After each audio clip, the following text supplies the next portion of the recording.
Hello and welcome to an election special of the Big Picture. We at the Rajya Sabha TV have been looking at the various important issues in the last few weeks, which normally doesn't form part of the election campaign discourse, though they are key to the country's future. Issues which will have to be dealt with by the next government, which will be in place in less than 3 weeks from now. Today we will look at the issue of cross-media holdings and the need to regulate them. This issue has been tackled by a standing committee of Parliament, and the Telecom Regulatory Authority of India has also come out with a discussion paper on it. All of them, apart from people in the media themselves, have been expressing serious concerns over the trend of mega media groups having control over different media platforms, leading to monopolistic situations. The Parliamentary Standing Committee even sees a threat to democratic structure by this growing trend of cross-media holdings. Today we will discuss how important it is to bring about regulations and how it could be done and how important it is for the next government to take up these issues seriously.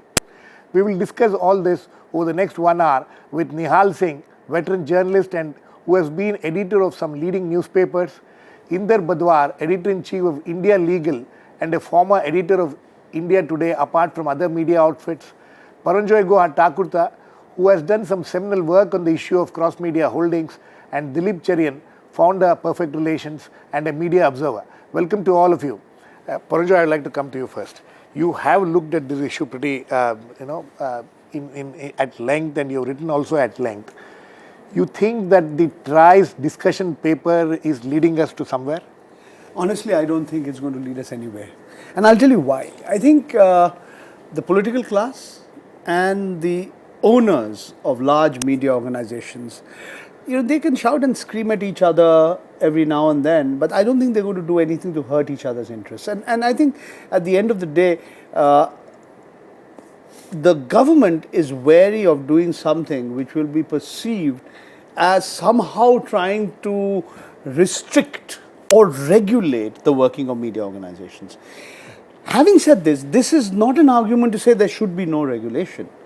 Now, this is a far more complex issue because, as you have rightly pointed out, what we have is, at face value, it appears that, oh wow, and the Indian media is going great guns. We have like 90,000 registered publications with the Registrar of Newspapers of India. We have something like 900 television channels which have been, allowed to uplink or downlink by the Ministry of Information and Broadcasting, out of which 300 claim they are news and current affairs channels. Even if what is shown there, you could argue, is neither news nor current affairs, two snakes getting married. Reality shows. That's right, Amitabh Bachchan has a headache, live, breaking news, exclusive. We see a lot of trash on television. And nobody really knows the number of websites there are which are looking at Indian audiences. We have a very unusual situation where India is arguably perhaps the only democracy in the world where news and current affairs on radio is still monopolized by the government. Right. So in this very complex scenario, it might appear as if the media is reflecting the plurality, the heterogeneity, the diversity of India. But we do also have very, very strong oligopolies and monopolies. And I'll give you one example to highlight the point. Delhi is the only city in the world with 16 English daily newspapers. Right. Now, it sounds very good. How come Delhi has 16 English daily newspapers? But if you take the top two, the Times of India and the Hindustan Times, they together probably account for about 3/4 of the total circulation. Exactly. Add to that the Economic Times and you have 80%. So then the question is, why are 13 publications, newspapers vying for such a narrow or a small segment of the market? That's because the media is a business for some. It's fourth estate is real estate for others. For others, the media is a way of gaining social clout status or to propagate a political viewpoint. Yeah, so it's a combination of all these factors. Okay, let me get Inder. Inder, you think there is a need for regulation? Hi, Girish. Do you think there is a need for regulation? Girish, thanks for. Well, I think there's a need for regulation, and I brought for you a cartoon done by Oliphant, right, the great cartoonist for the Washington Post many years ago, and it shows fish eating each other, right, and the big fish is telling the little fish, "You're nervous? Ted Turner and Rupert Murdoch are just behind you." So I think the whole point here. I mean, I can't beat Paranjjoy. He's a very tough act to follow in terms of statistics, which I've been through, and he's absolutely accurate. You just cannot fault him on those. But I think the larger philosophical point that needs to be made is that should the media be treated differently from other industries or not? Right. If yes, then what should the policies be? Right. And my point is that the airwaves are a public resource. They're held in trusteeship Right. by the media owners. They don't own them. Right. Just like a miner does not actually own the land. He is given a trusted mandate to mine it Right. and then use it in the public interest. And if they're not doing this in the public interest, then how should they be actually regulated without impinging on the freedom of the press? I mean, Right. these are the things that have to be balanced. Right. And as Paranjjoy said very, very correctly, that the Tri-Consultation Committee, TRAI, has looked into it. The Competition Commission has looked into it. But the media lobbies are so powerful that notwithstanding the arguments that there are 82,000 registered publications, 14,000 daily newspapers, no one seems to look about the fact that, sector-wise, telecom companies owning TV companies, and also, as he said, as Paranjjoy said, that this has become real estate. Well, one of the main trends that have been noticed by the Hyderabad Public Administration Institute Right. in the last 2 years has been the increasing number of politicians who own the media, Right. and the amount of real estate companies that own the media. Right. And also that the largest advertisers on regional channels basically are the real estate industry. Right. So now if the media passes into the hands of these vested interests, we've got to look at where does your real freedom lie? Where does the freedom of the press lie? Okay. Mr. Nihal Singh, I mean, there are several issues involved and several issues raised both by Paranjjoy and Inder. Freedom of press, monopolies, vested interests taking over the media. Among all these things, what is the most important thing that we need to focus on? And first of all, would you also agree that there needs to be a regulation? Well, I think there can be no two opinions really about regulation being there. The problems arise for political and ideological reasons. Right. Political because we've had the emergency of the mid-70s. Ideological because left-leaning politicians take a certain attitude. But the simple fact is they are staring in the face, which is very clear, which has been enunciated already, and I won't go back into it. But the problem arises, how do you regulate? And if you regulate, where does it cross the line as far as freedom of the media is concerned? Right. And that is the trickiest problem. I would agree with Paranjjoy that so far we've really had no real guidance in terms of how to do it. And that's a tragedy, despite all these committees and commissions and so on. And we need a kind of wise men's panel which is above partisan interests and above media interests, Right. both. So it's a difficult call, but I think we'll have to tackle it because obviously what has happened so far is that the development and pace of television and digital media has outpaced any kind of regulations or pretense at regulation that has been put in place. So it has just run away. It's just running away. No, but Mr. Nihal Singh, another point which Inder raised, very basic, important point. Should media be treated differently from other industry? I think it should be. It should be. When you say it should be, that means then we get into complications about how to regulate, whom to regulate, why to regulate. No, because media is a very special thing as opposed to any other industry. And we have to take that into account. And it is a building block, if Right. not the main building block of a democratic setup. We have to consider that. So I would say that certainly we should treat media as a special industry. But keeping that in mind, we should also see to it that no group of individuals or companies or corporates monopolize a situation where they feed the rest of the country or the citizens of the country to a slanted view of what is happening, either in the country or in the world. Right. Dilip, in fact, it's already happened. The monopolies have already happened or already happening. We have discussed this earlier in the same program in the past. The monopolies have already happened. How do you demonopolize them? That is the biggest challenge before. If we start talking of regulation, then first, how do we demonopolize? See, I've been looking at the TRI's discussion paper. Sun TV, print television channels, FM radio station, DTH, MSO. SL Group, print television channels, FM radio station, DTH, MSO. Star India, TV channels, FM radio station, DTH, MSO. And then we have DB Corporation, Anil Dhirubhai Ambani Group, which is in print, television, FM radio station and DTH. So there are already monopolies have happened. How do you demonopolize? The question will be how do we demonopolize? There's good news and bad news. The good news is that these elections, and since this is an election special, these elections have probably shown every single politician the amazingly intrinsic role that media has played in the dance of democracy. Right. That's the first thing. The second thing is that, as Mr. Nihal Singh has said, we need to take comfort in the fact that actually the horse has darted well out of all the stables that we are discussing at the moment. The monopoly, the whole discussion on ownership, etc., is also moving very fast. They need to understand that they are trying to pin a chimera. With respect to what statistics that Paranjjoy highlighted and which Inder seconded, the fact is that many of these are dying, objects, as it were. Many of these channels won't survive. A lot of these newspapers will only survive virtually as gratis, because digital is going to change the way the young audience is going to consume media. The whole media pattern has changed. And I suspect that the entire dialogue is going to change when you have your 4G coming out, because that will change the media landscape quite substantially.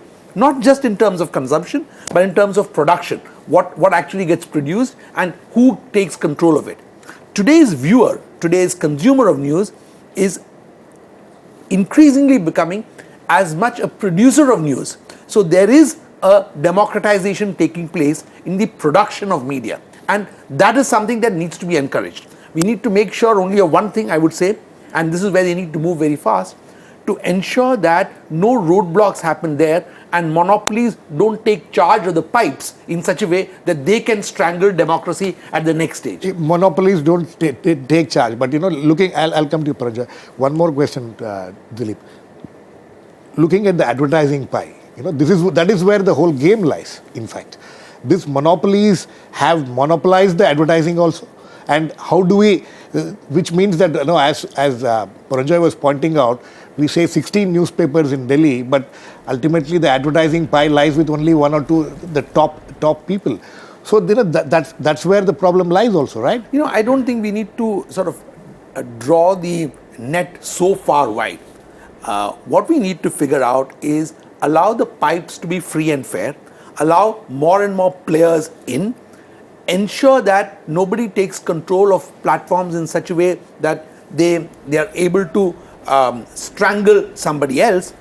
But there is no doubt, and this is where I think all three of us have agreed so far, media needs to be treated differently because it is a vehicle of democratic voices coming through. So you need to recognize that, and any regulation should confine itself to just looking at this fundamental right to the citizen. Okay, Paranjjoy, you can react, and I have other things to to for a ask. second. Yes, Inder. Yes, Inder.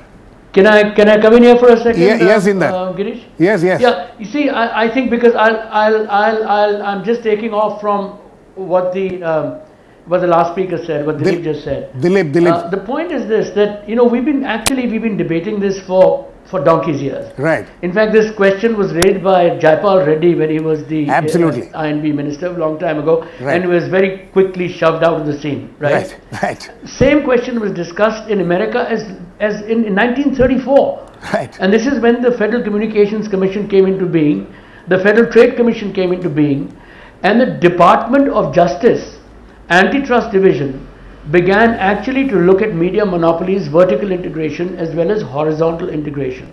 Right. Not because it in any way interfered with the First Amendment, which means the right to free speech. Right. But what they said was that these monopolies, what they're doing is they're hurting free speech.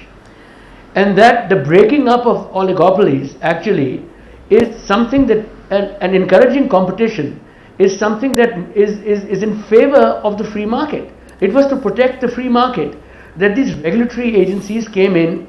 It was control without controls.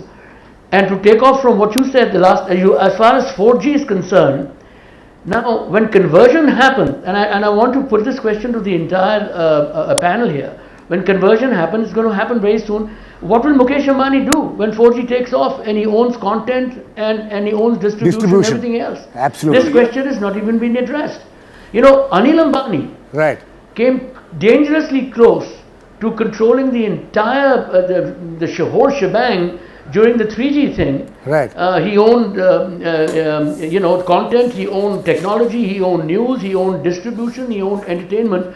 Now no regulator stopped him, Paranjjoy, Mr. Nihal Singh. It was only because of the scandals and because of, thank God, the free press and the odium that was created, which stopped Anil Ambani from creating a complete monopoly. I'd like my guests to, absolutely. to address In fact, Inder Anil Ambani has already created now. The only space where he is still not in is the MSO.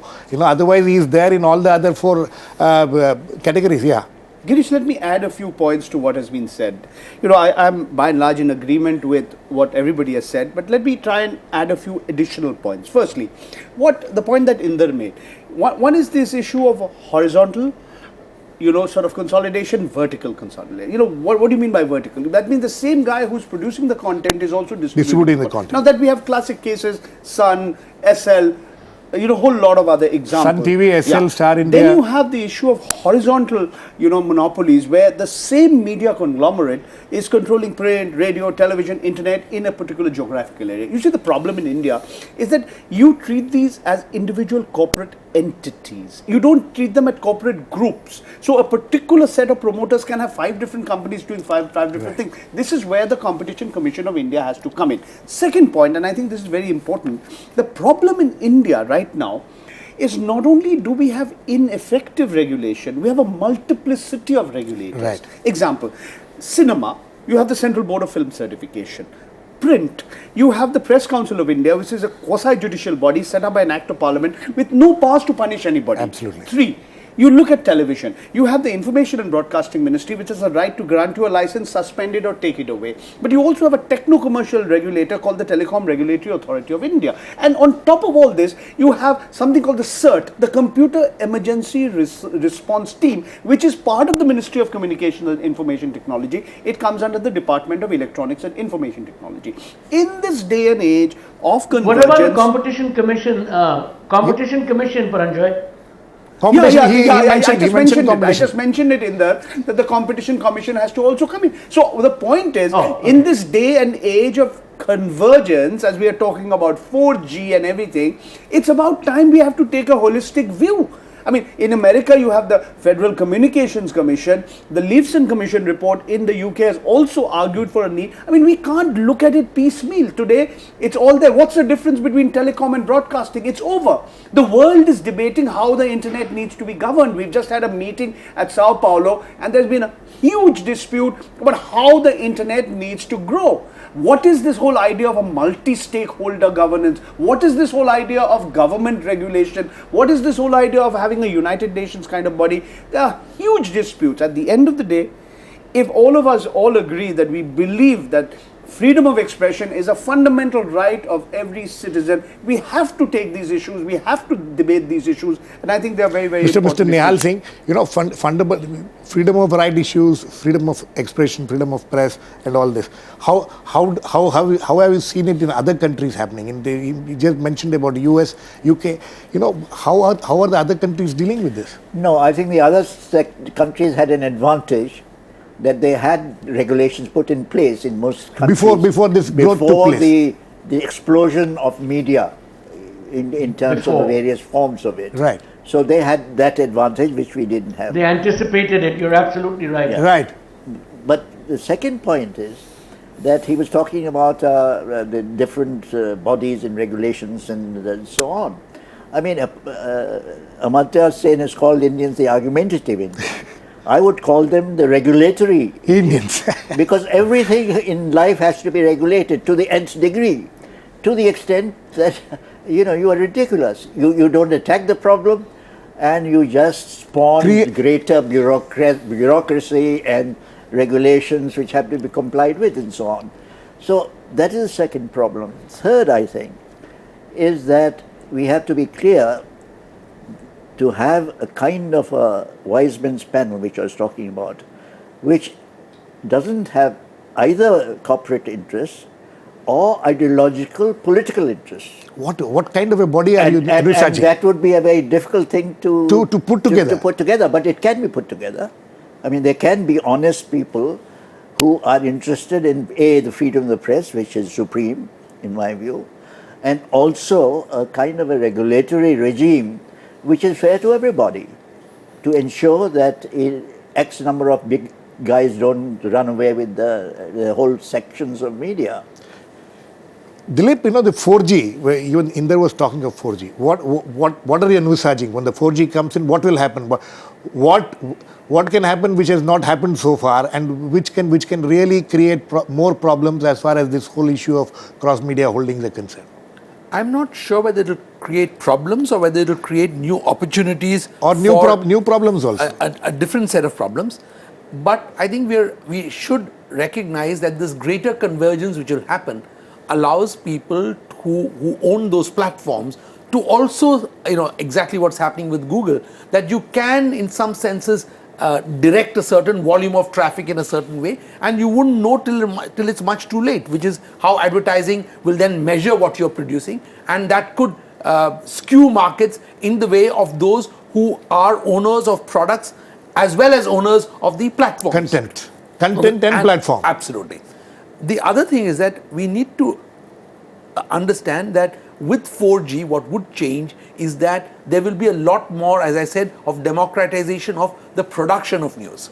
So you will have this is a time to actually, and the new government ought to tackle it head on very early and recognize that while preserving it, they also ought to understand that corporate interests must not become the dominant player in doing this, because corporates could well set up a whole bunch of proxies to do their bidding by doing this in an innovative fashion. Okay, I mean, we need to take a very short break now.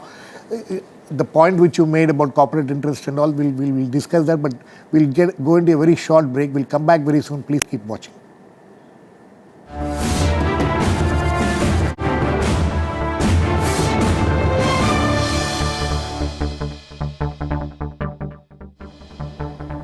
This is the election special of the big picture. We are discussing the issue of cross-media holdings. Paranjjoy, you know, Dilip raised the issue of corporate interest. This is one of the major issues which we have been discussing in this country in the last few years, and these interests have only kept growing since the time we have started discussing, and it just doesn't seem to stop anywhere. And this is one of the major problems when you talk of cross-media holdings. You know, I want to talk about this 4G thing. I mean, there's every indication that in the coming years, you're going to see actually two groups dominating the fourth generation space. One would be Mr. Mukesh Ambani's Reliance Industries Limited, that group, and the Sunil Bharti Mittal headed Airtel group. That's what it appears. I hope I'm wrong. I hope there are more players. It's very interesting. This discussion paper of the TRI doesn't mention anywhere the Mukesh Ambani's interest in the media. No, that's because it's going to happen. Yes. Now, it's interesting here, Dilip talked about proxy. How did Mr. Mukesh Ambani's group acquire all these licenses? The licenses went to another set of groups, another set of companies headed by Mr.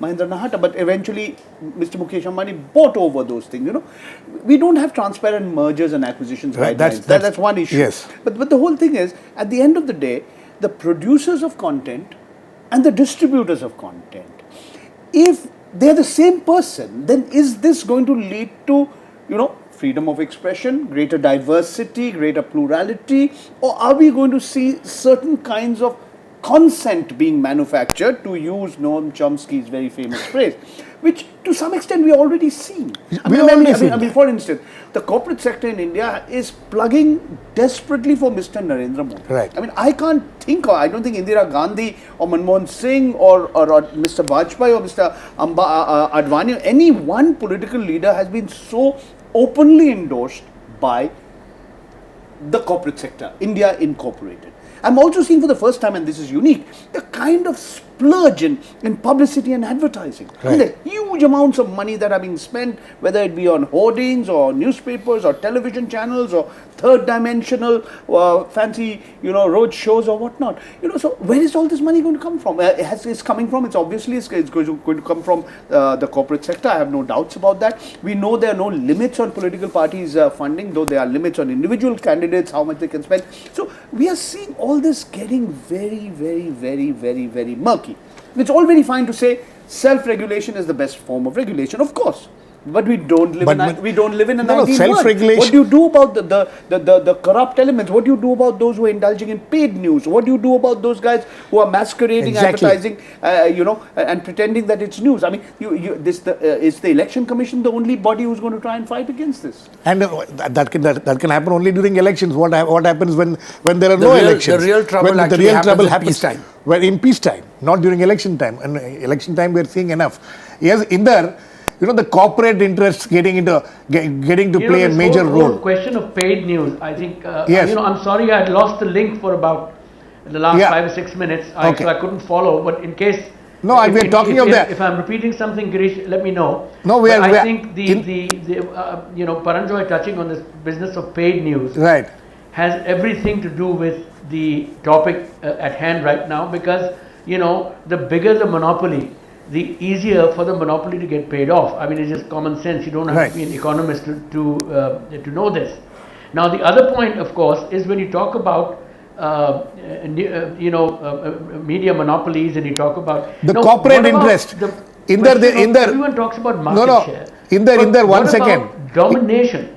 Inder, one second. Domination in a geographical area or domination in a linguistic area, should we allow politicians, religious groups, and special interest groups to own the media? The answer, to me, the answer, of course, is yes.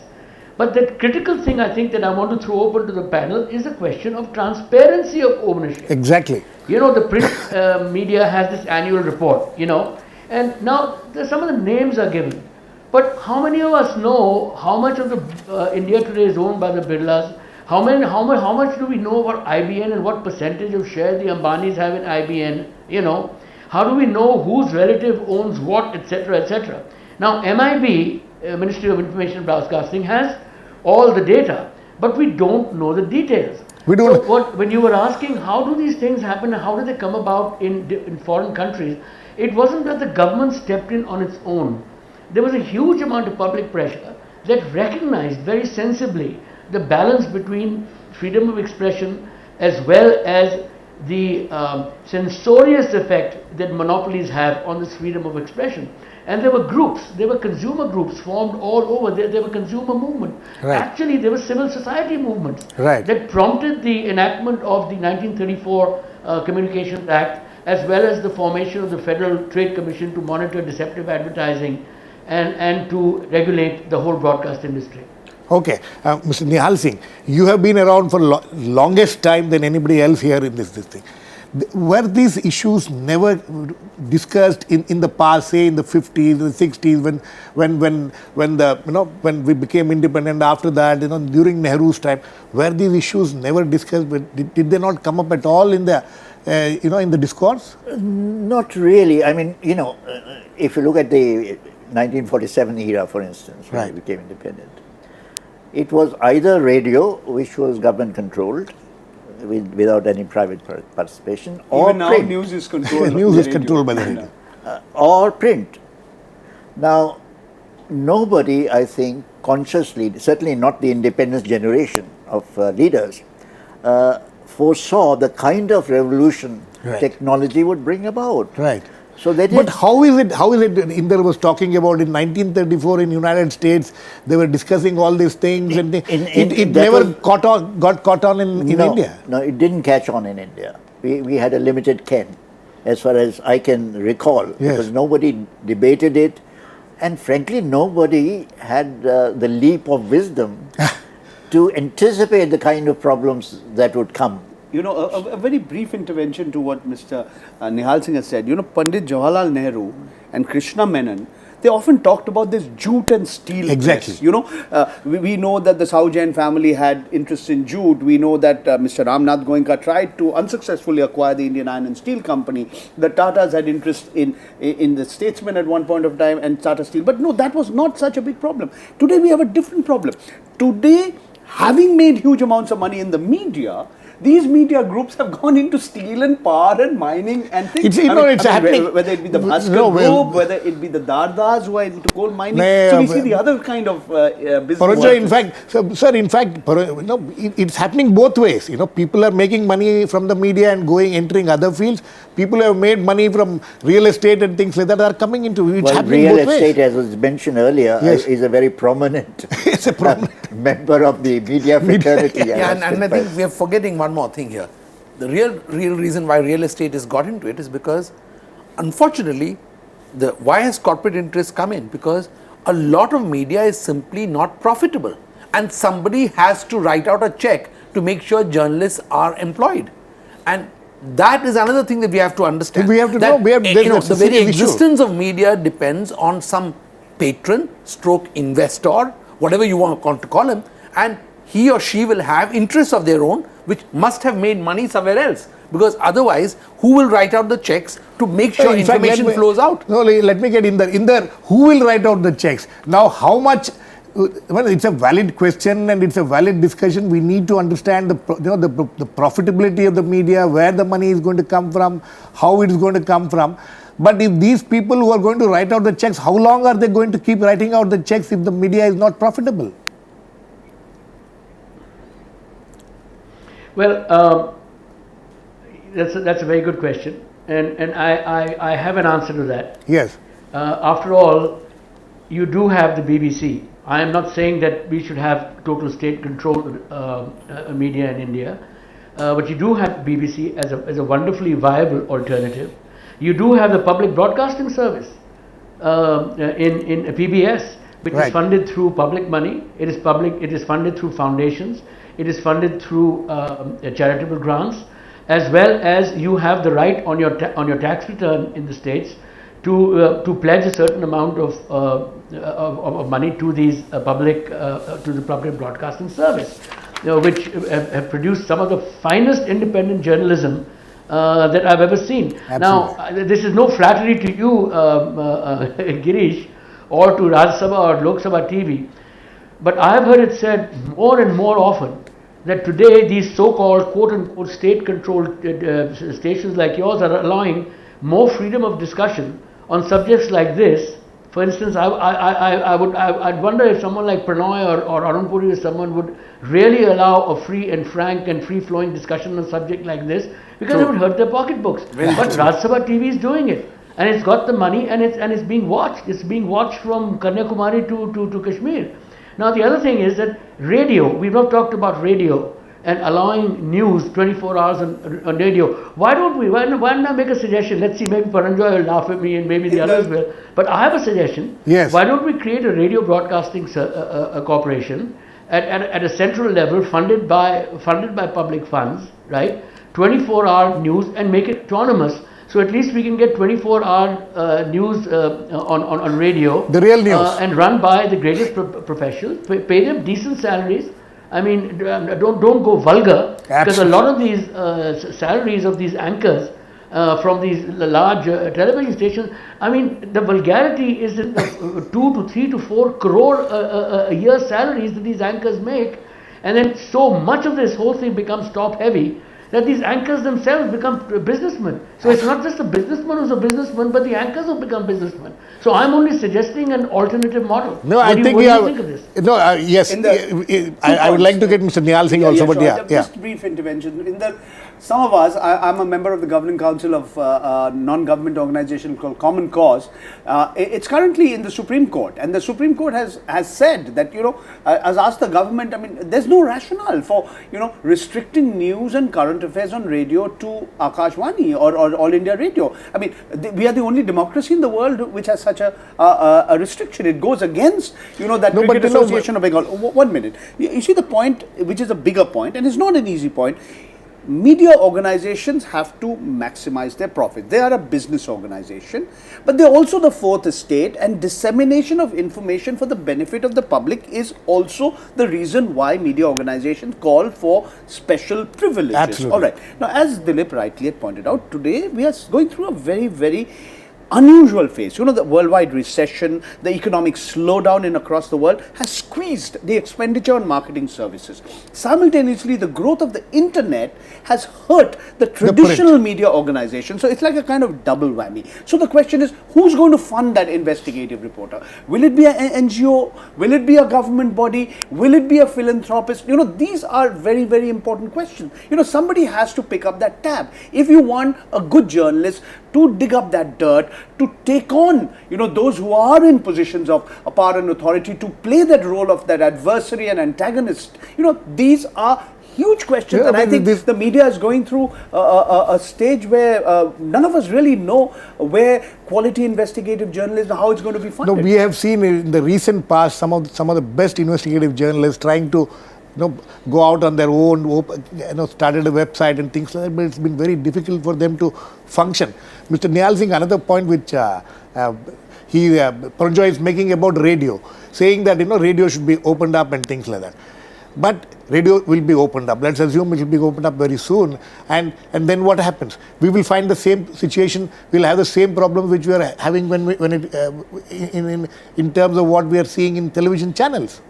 Well, so yes. So first have regulatory authority, regulatory mechanism in place. But can it happen only for the radio? Well, that is one of the ironies. It can't happen only in the radio. You're right. And therefore, we have to have a more general kind of solution. Right. But I'd like to make one point, the anomaly, if I might say so, of a state-owned channel like Al Jazeera, Right. which has some of the best television programs I've ever seen in the world. Right. In investigative reporting. Right. On media.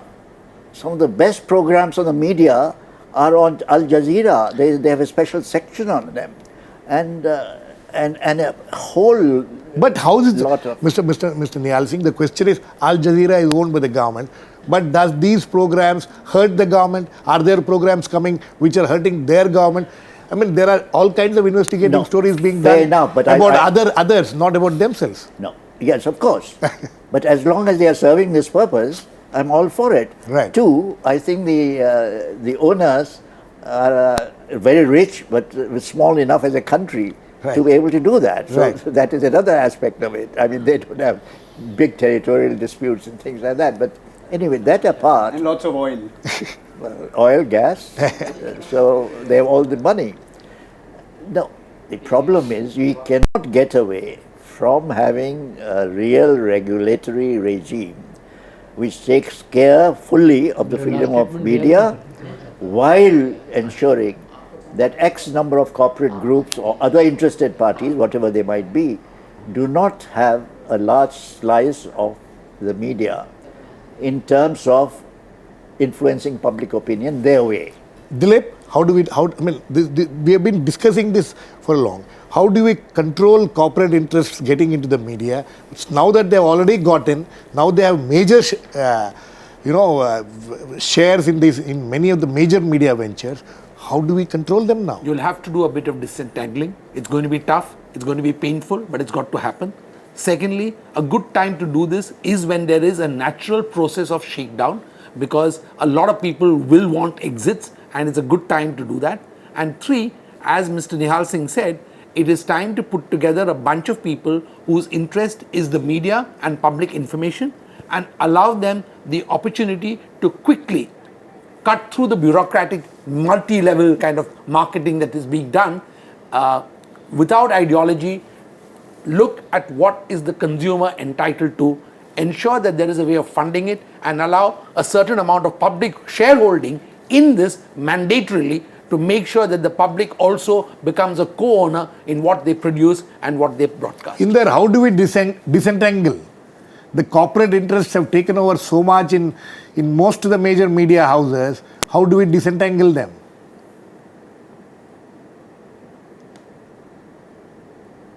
Inder? I think it's lost the sound. You know, Yeah. it's easier Paranjjoy. it's easier said than done. See, among the various suggestions that have been made, including the one by the Telecom Regulatory Authority Yes. of India, that you have right now corporate conglomerates that have controlling stakes in various media companies, and they bypass the regulation by having separate subsidiary companies.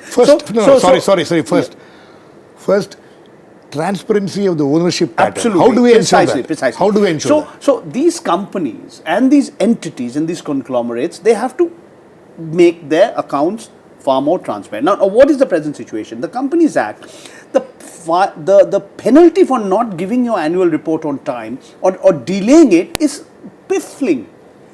Now, you need greater transparency in the way in which ownership patterns and, you know, your accounts are presented. I mean, this is happening slowly. This process needs to be expedited. Secondly, you know, this whole issue of, you know, the whole issue of restrictions, whether they should be on individual companies or entities or conglomerates. This is an issue which I think has to be resolved. I think the most important point is we can't look at it piecemeal.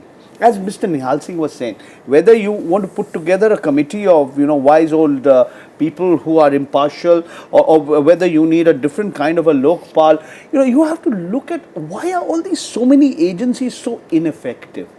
I mean, you have to revive the whole notion of, you know, this whole idea of a communications commission, because you're looking at piecemeal kinds of attempts to control or regulate, which pleases nobody, defeats the purpose of plurality and you know, strengthening, you know the democratic processes, and you continue to have a rampant kind of abuse of monopolies, corruption within the media, and all the problems that we're talking about. Inder, can you hear me?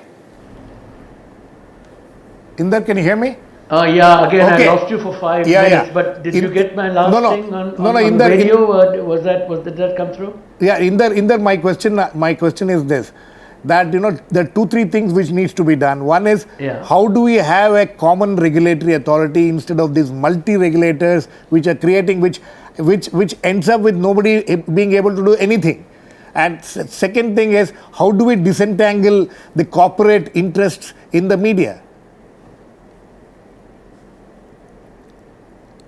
Yeah, well, Girish, my point is that I think we should separate the question of domination and market share and monopolization of future technologies, technical issues, distribution, from the question of free speech. You see, now this is the whole thing. This is where the vested interests completely muddy the waters. Absolutely. The moment you start talking about things like this, which are in the public interest and in the consumer interest, you muddy it immediately by saying, oh well, this is an attack on the freedom of speech. Absolutely. Now this is what also, I keep giving the example of America because number one, she's a sister democracy. We have a very similar system of the free press and constitutional guarantees of freedom of speech, and therefore the two are definitely comparable. Every one of these issues did come up and were tackled in America in an extremely cogent way. I mean, when cable TV, for example, was coming in states, and I was there covering this whole issue. All the three major CBS, ABC and NBC, I mean, they were the three big conglomerates that were controlling news, local stations. It was a complete broadcast oligopoly at the time.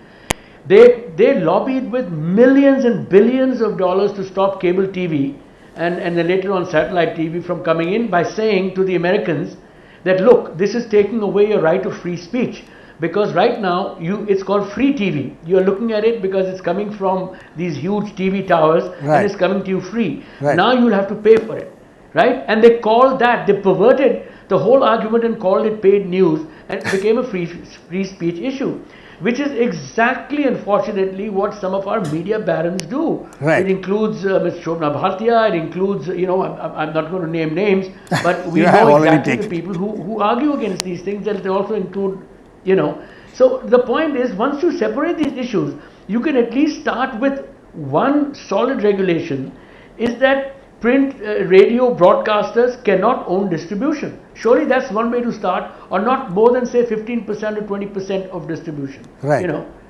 So what I'm trying to say is, once you separate these issues, it is not difficult to come up with something on the lines of the Federal Communications Commission, instead of the multiplicity of authorities, each one making their own laws. And we have enough laws on the books right now. There Absolutely. are antitrust laws, Right. anti-monopoly laws. There's a competition in commission. India. There are enough laws which prevent hate speeches. There are enough laws which uphold the constitutional right to free speech. So why do we mix these two issues up? I don't think the problem is that. I don't think these issues are insuperable. No, you made a very important point in there, Mr. Nihal Singh, mixing these two issues up. We have seen this happening in this country, where owners of media houses doing other businesses, getting caught in illegal activities, and then crying freedom of press is at stake. So it's what Inder says about trying to differentiate between the freedom of press issues and the ownership patterns. Isn't this the most important thing, and is it easy to do it at all? Well, I think it's very important, but I don't think it's easy. We have seen. You have seen this happen. You must have seen this happening even in the 60s and 70s, when there were cries of freedom of press being is at stake, and people. These are issues, Of course. which has happened even in the recent past. Well, the point is, it's a very easy thing, because then you arouse the whole journalistic fraternity. Exactly. In the sense that they are trespassing on our sacred soil. Yes. So it's very easy to do that, but I think it's an excellent idea to try to separate the two, as long as we understand that one thing is not negotiable, which is freedom of speech. That is not negotiable. We have to make that clear. I agree with that completely. Right. But otherwise, certainly, and I think the question of content and distribution is a very important dividing line, and we should try to hold that line, or at least to rescue it, because it's already gone to some extent. Okay, Dilip. Very quick last words. I think that You think finally we need to. You think the next government, or in this political atmosphere, do you expect the whoever gets into the government next government will be able to tackle these issues honestly and sincerely?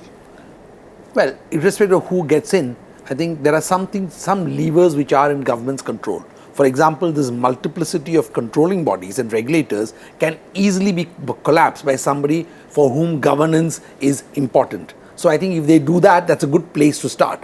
And once you give that the complete and as it were, concentrated control about the media, then you will have a better set of rules which does not need to constantly look over its shoulder as to worrying about what the other regulator will say. Okay. So that's a starting point. And then we can begin entangling, disentangling. Very quick last words. I completely agree with what Inder and others have said, that whenever you talk about restrictions on ownership and control of the media, invariably you sort of resurrect the ghosts of the emergency. Yes. These are separate issues and should be treated as such.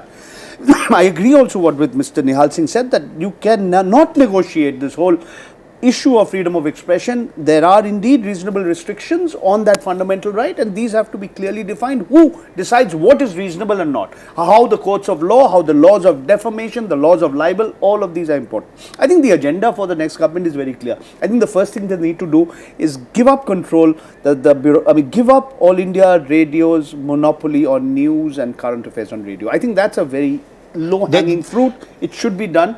You have 250 FM radio stations, you have 150 community radio stations, but none of them can broadcast news and current affairs. But what happens if all those, there is a monopoly of the FM radio stations? One minute. Right now, you have government monopoly.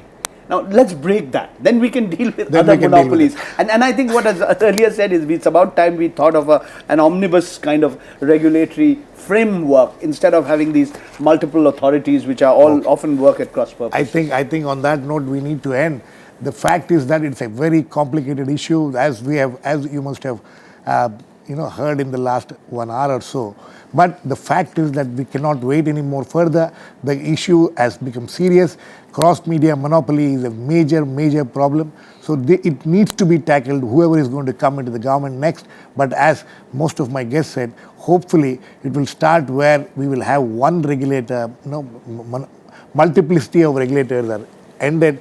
We will wait and see how it will go on. But these kind of debates needs to continue to see that the monopolies don't get into play. Thanks to all my guests, Inderjit Badhwar, Nihal Singh, Dilip, Cherian and Paranjjoy, Guha, Thakurta. Please keep watching. We'll come back with another issue of the election special next week.